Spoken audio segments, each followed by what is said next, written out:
ಅದು watch tower basically ಹೇಳ್ಬೇಕಂದ್ರೆ ಅಲ್ಲೊಂದು ವಾಚ್ ಟವರ್ ಇದೆ. ಇಡೀ ದುರ್ಗದಲ್ಲೇ ಮೋರ್ ದನ್ 300+ ವಾಚ್ ಟವರ್ಸ್ ಇದಾವೆ. ವಾಚ್ ಟವರ್ಸ್ ಅಲ್ಲಿ ಅವತ್ತಿನ ಕಾಲದಲ್ಲಿ ಅದು ಅಷ್ಟು ಕಲ್ಲಲ್ಲಿ ಕಟ್ಟಿರೋದು. ಅಲ್ಲಿ ಮತ್ತೆ ಅಲ್ಲೂ ನೋಡ್ಬೋದು ನೀವು.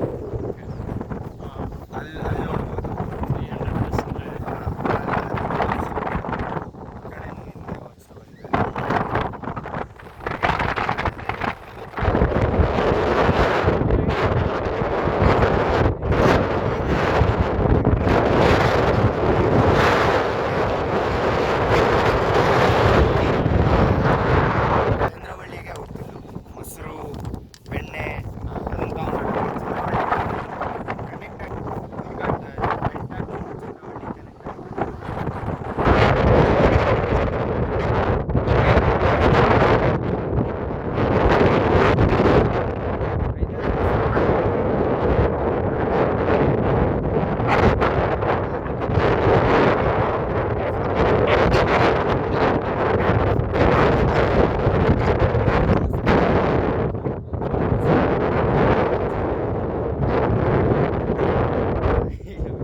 ಹೋಗ್ತಾರೆ ಬಂದ ವಿಶೇಷ ಇದೆ ನೋಡ್ರಿ. ಇಷ್ಟು ದೊಡ್ಡ ಕೋಟೆ ಕಟ್ಟೋದು ಸಾಮಾನ್ಯ ಎಲ್ಲ ಕಟ್ಟಿ ಆಳ್ವಿಕೆ ಮಾಡ್ಯಾರಲ್ಲ ಅವತ್ತಿನ ಕಾಲಕ್ಕೆ. ಅದನ್ನ ಈಗಿನ ರಾಜ ಕೈಲಿ ಮಾಡೋಕ್ಕಾಗತ್ತೆ.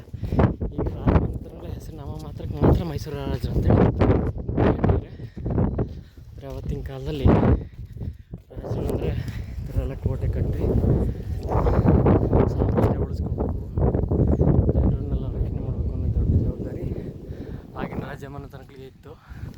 ಕೇವಲ ಆದಾಯ ದುಡ್ಡದಲ್ಲಿ